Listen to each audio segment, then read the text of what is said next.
ذكريات مع الملحن والمطرب قاسم ماجد. صوت جنوبي آخر يحل ضيفا علينا في ذكريات، تجد في صوته أصالة الجنوب وحضارة سومر، فهو حالة غنائية خاصة ننصت إليه بكل حواسنا وقلوبنا. إنه الفنان والملحن والمطرب قاسم ماجد.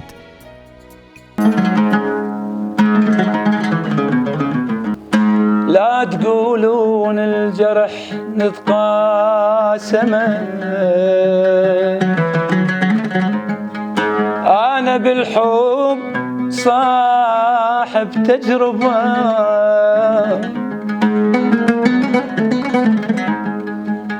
لا تقولون الجرح نتقاسمه، أنا بالضيم صاحب تجربة، من كثرة اللجمات روحي معلمة، والوجع ما يوجع إلا صاحبه.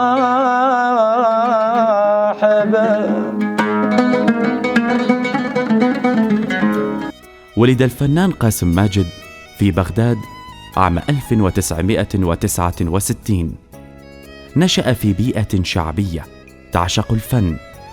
دخل المدرسة الابتدائية في عام 1974 بمدرسة الإقدام بمدينة الثورة آنذاك، فكان منذ طفولته له اهتمامات موسيقية وفنية، مما لفت نظر معلم النشيد في مدرسته الأستاذ خاتشي، الذي حفزه وزجه في كل النشاطات المدرسية. مساء الخير مشاهدين قناة أغانينا. أنا اليوم ضيف على برنامج ذكريات. معكم اسمي الفنان قاسم ماجد، واسمي الحقيقي قاسم ماجد. ولدت في بغداد 69 في المدينة، وكانت بدايتي يعني الفنية، أو مثل ما يقول بدايتي من الصغر، إنه أنا كنت في المدرسة يعني أغني أناشيد وأغني أغاني بسيطة من خلال المدرسة. أول مدرسة إلي كانت مدرسة الأقدام. تدرجت بعدها أنه خلصت ابتدائية، تحولت إلى المتوسطة. خلصت متوسطة، بعدها قدمت إلى معهد الدراسات النغمية.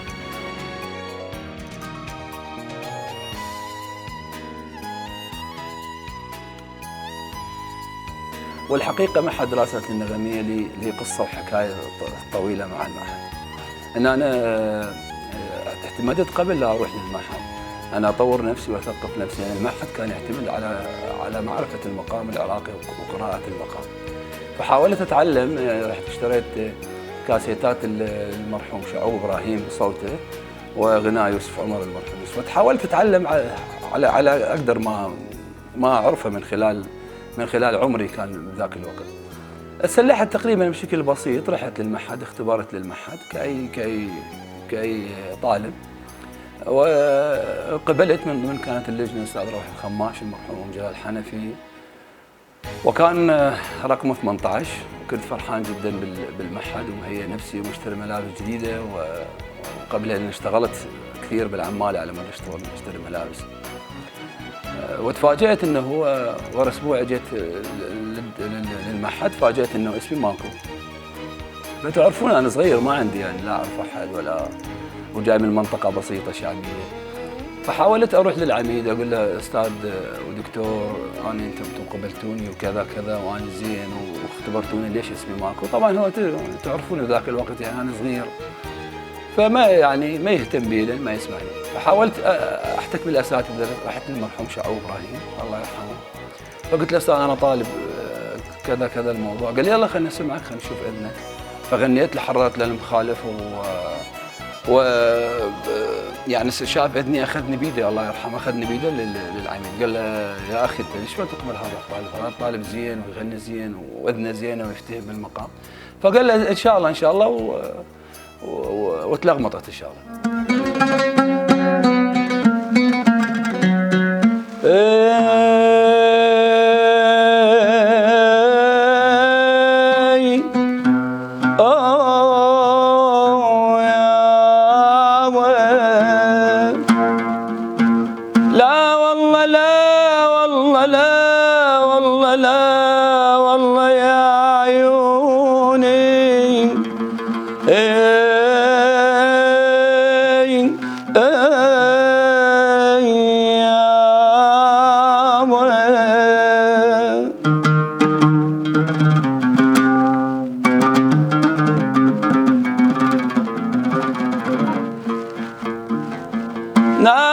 بالخلو ناظري بس للنجم أراك وانت اصبحت لأهل النجم رايا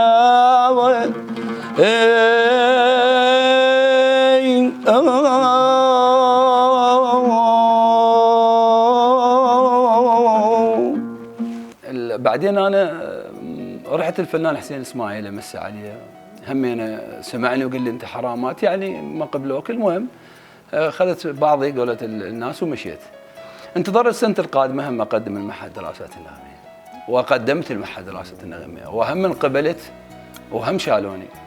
طبعا ما اعرف انا لحد الان ليش يشيلون اسمي لليوم ما اعرف، بس يجوز يعني انا يعني ما اعرف احد، وتعرفون هذا لازم اكو بها علاقات واشياء.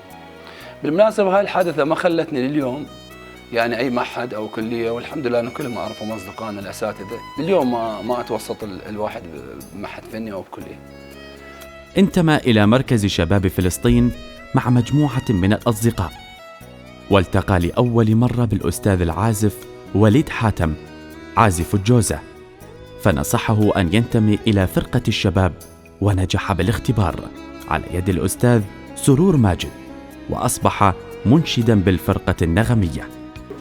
بعدها انتميت إلى مركز شباب فلسطين، كنا مجموعة شباب صغار. في رجل اسمه وليد حاتم عازف جوزة كان خريج معهد دراسات النغمية، هو سمعني أنا أدندن شوية على العود ويعني أغني، فقال لي نصحني قال لي أنت ليش ما تروح للفرقة فرقة الشباب، ممكن يعني تتنظم وياهم وتاخذ فرصتك أو تتطور تنسق الموهبتك. فأخذت بكلام صراحة، رحت اختبروني نجحت. كانت ورا فرقة الشباب اندمجنا مع الفرقة النغمية الاتحاد الوطني. طبعا اللي اختبرني الفنان سرور ماجد، ونجحت بالاختبار كمطرب. لا تسأليني بعد يا صواحبي تذكر اسم اللي عنك ابتاع، بس قلبي ما ينكر، بس قلبي ما ينكر، بس قلبي ما ينكر.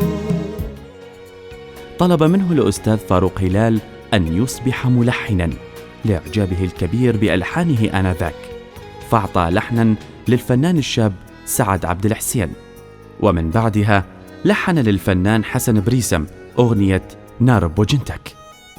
انتمينا فرقة النغمية، كان الفنان فاروق هلال هو مسؤول عن الفرقة آنذاك يعني منتصف الثمانينات.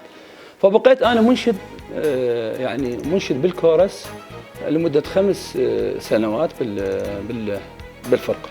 من خلال الفرقة كان في برنامج أصوات شابة، فأنا كنت عندي محاولات لحنية. جيت للأستاذ فاروق هلال قلت له أستاذ عفوا أنا قبلها أكو حادثة صارت وياي، أنه اجى الفنان فاروق هلال، إحنا الفرقة تقريبا 50 واحد بين العازف بين المنشد بين المغني. ففاروق هلال كل الناس قال لهم قوم أنت شنو عندك غني يغني، قوم شنو عندك غني، واحد إلا أني. الحقيقة ما أعرف ليش يعني هو متقصد ما متقصد ما قال لي. فأني بيني وبين نفسي يعني انقهرت ورجعت للبيت مقهور مهموم. فقلت أنا باكر حروح للأستاذ فاروق وأقول له أنت ليش ما قلت لي يعني ايش عندك ما عندك تغني شنو قاعد هنا. فعزمت إن نروح ثاني يوم جيت لقيت الفنان علاء مجيد وكان رئيس الفرقة بذاك الوقت. فقلت له يا أستاذ علاء أني ممكن تقدمني للأستاذ فاروق، أنا عندي أشياء أريد أسمعها. قال لي ممكن. أخذني على غرفة الأستاذ فاروق. قلت له أني قال له هذا الطالب إنه عندنا ويريد يسمعك أشياء. أستاذ فاروق قال لي أوكي بس هسه أنا ممكن بكرة أجي وتسمعني.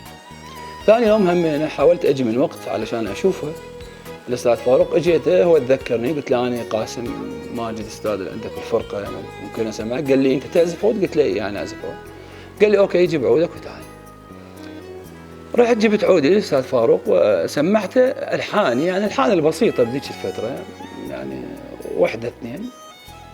أستاذ فاروق انتبه وطالعني بنظرة، قال لي شوف قاسم، أنت صوتك حلو جميل وألحانك حلوة، أنت ليش ما تصير ملحن أحسن ما تغني تصير مطرب؟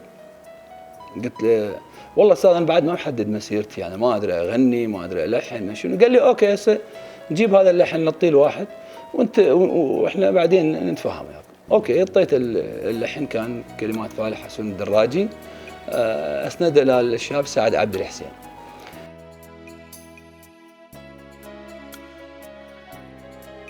بعدها اجت لحن ثاني اغنيه كانت نار بوجنتك، هم كلمات فالح حسون الدراجي للفنان حسن بريسه. وهاي المفارقه انه الاستاذ فاروق خلال اثناء البروفات قبل يعني نهايه الثمانينات كان احنا نسوي بروفات شهر، ومن خلال هذا الشهر يعني قبل العيد بيوم نسوي يعني دايركت نعرض الحلقه، وهي دايركت امام العالم. المهم قبلها بيوم انا قاعد اسوي بروفات مع الفرقه وقاعد اغني، فاجى استاذ فاروق واستاذ علاء سمعوا صوتي فقالوا قاسم انت بكره خلاص تغني الاغنيه. فانا بالحقيقه يعني فاجئوني بهذا الامر، قال لنا انت صوتك حلو والان يعني صوتك زين، من نقول حلو خاف تنحسب عليه، يعني صوتك زين وممكن تشكل شيء الاغنيه. وقلت لهم وانا المشكله مشكله يعني حسن الرجل صار له شهر يتمرن وهو ما عنده وقت يجيب اغنيه، فما يصير انا اغني هاي الاغنيه. قال لي بكيفك يعني، بس احنا نتمنى ان انت تغنيها. قلت لهم ماكو مشكله، انا وحسن اصدقاء زملاء وغناها، حسن غناها اشتهرت الاغنيه. بنظرته يا رب صيفي شتاء سحرني بنظرته نظرته يا رب صيفي شتاء ومدري مدري شنو تكتكه.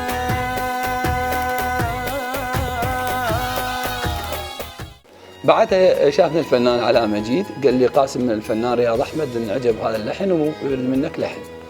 فانا الحقيقه فرحت لان فنان بحجم رياض احمد فنان كبير، فسويت له اغنيه اسمها على وارجع صبي. على وارجع صبي كلمات فالح حسون الدراجي، وانا محضرها ومهيئها. زميلي الفنان عبد فلك كنا نفس الفرقه سمع الاغنيه عجبته الاغنيه فاخذها مني وغناها واشتهرت، والحقيقه روح الفرصه عليه من رياض احمد.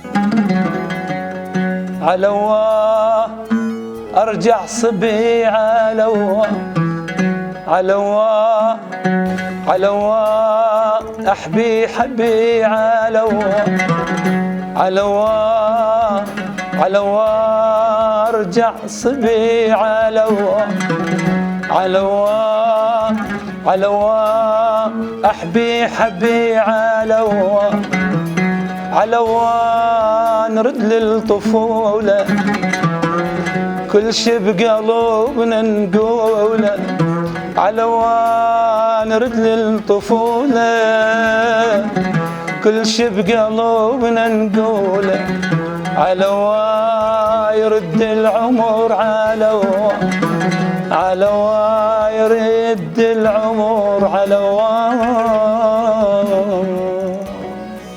بدأ الغناء كمحترف عام 1991 وغنى من ألحانه الكثير من المطربين العراقيين، منهم الفنان الكبير سعدون جابر وعلي العيساوي وحبيب علي وصلاح البحر وغيرهم. غنى أول أغنية بعنوان يا ليل التي كانت من كلمات الشاعر مناضل التميمي، وتعامل بعدها مع الكثير من الشعراء منهم عريان السيد خلف ومحمد المحاويلي وكاظم إسماعيل قاطع وكاظم السعدي وحمزة الحلفي ومحمد جبار حسن وجبار المياحي وغيرهم. بعد هذه الأعمال أنا لازلت منشد بالفرقة وأتواجد بالفرقة النغمية. والصدفة أو مو صدفة الحقيقة، الشاعر فالح حسون الدراجي جاني يوم قال لي قاسم امشي وياي. قلت له وين؟ قال ما عليك امشي وياي. أخذني يعني هي بهالفترة أخذني الفنان الكبير سعدون جابر. والمفارقة سعدون جابر قال له جايب لك شاب يغني ويلحن. أول مطرب قال لي غني سعدون جابر، اول ما سمع صوتي سمعت اللحن قال لي قاسم انت ليش ما تغني؟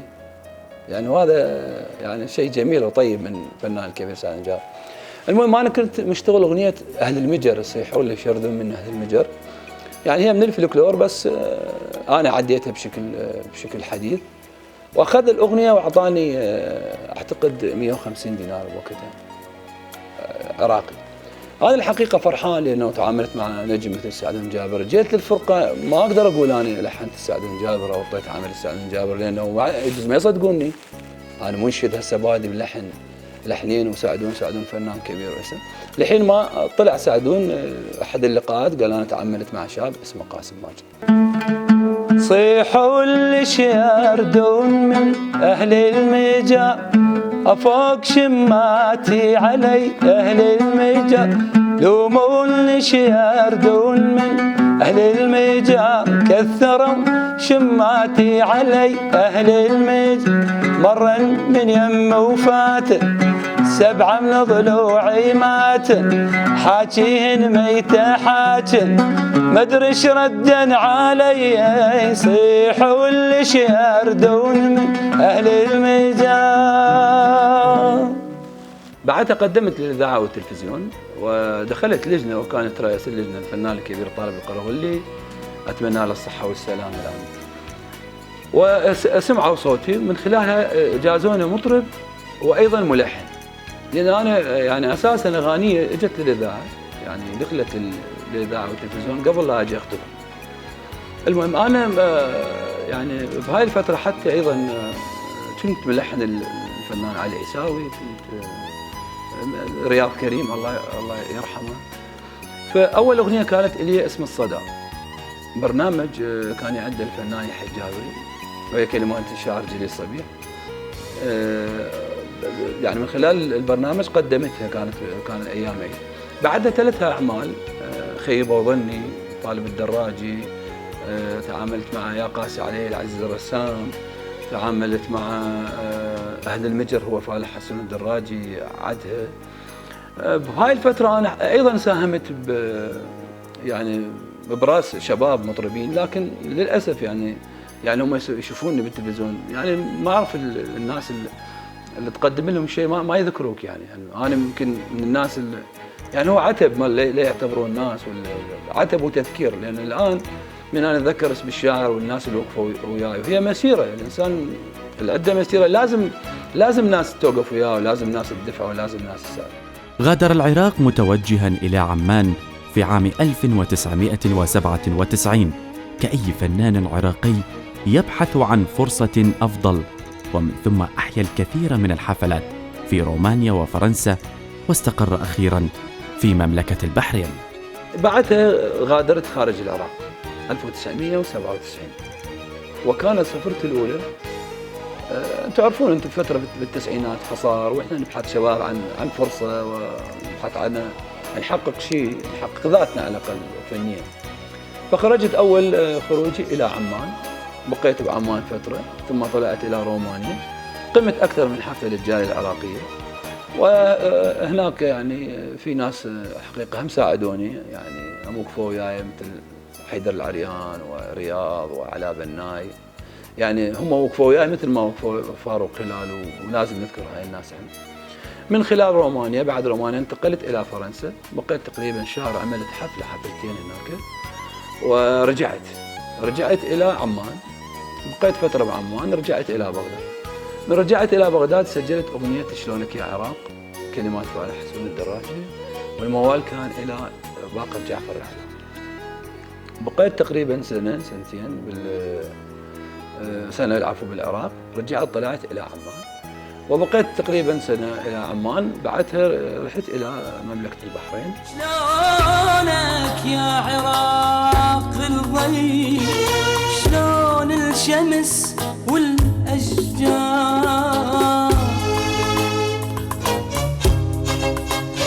شلونك يا خضار وفي، وبحضنك رضينا الزهار، شلون العاصمة ودجلة. من خلال هذا تواجدي بالمملكة قدمت يعني أكثر من يعني ألبومين وأكثر من فيديو كليب هن موجودات إن شاء الله عندكم تشوفون. وكانت كلمات الشعراء كاظم السعدي وكلمات الشاعر، تعاملت مع الشاعر الشيخ عيسى بن راشد آل خليفة وشاعر بحريني كبير. عملت أكثر من أغنية للجزائر لأنه أنا تربطنا يعني علاقات طيبة، لأن في الجزائر أغاني الحمد لله تسمعها الناس. وتلقيت أكثر من دعوة، فتضامنا مع شعب الجزائر ومنتخب الجزائر سويت أغنية رياضية لهم. والآن عملت أغنية لمصر، يعني مصر إن شاء الله تنزل قريب. وأيضا عندي أغنية لعراقنا العظيم، أغنية اسمها حلم، كلمات صبيح حسن. والحقيقة الحديث طويل، أنا يعني تعرضت لسرقات كثير أغاني، وتعرفون أنتم هالوقت يعني الأغاني السرقات صار على قدم وساق. آخر أغنية كانت لي اسمها تريد الصدق، أخذها أحد الملحنين وأعطاها للشاب عماد الريحاني وسجلها باسمه، والأغنية موجودة عندي. وأيضا علوى غنى ملحم زين أغنية علوى، نفس الدخول لنفس الموضوع. وإن شاء الله يعني نتواصل وياكم. وبالنهاية أنا أشكر قناة أغانينا على هذه الفرصة الطيبة ألتقي بكم، وأشكر كادر ذكريات مخرجا ومصورا وكل العاملين، وأتمنى لكم حياة سعيدة، ويا رب يكون بلدنا بخير وازدهار إن شاء الله. أخوكم الفنان قاسم ماجد. هذا هو مشوار الفنان قاسم ماجد. ذكريات مع الفنان قاسم ماجد. انتي سنين العمر، يوم العمر يسوى، وانتي شباب الذي عنا ملي سلوى، عنا ملي سلوى.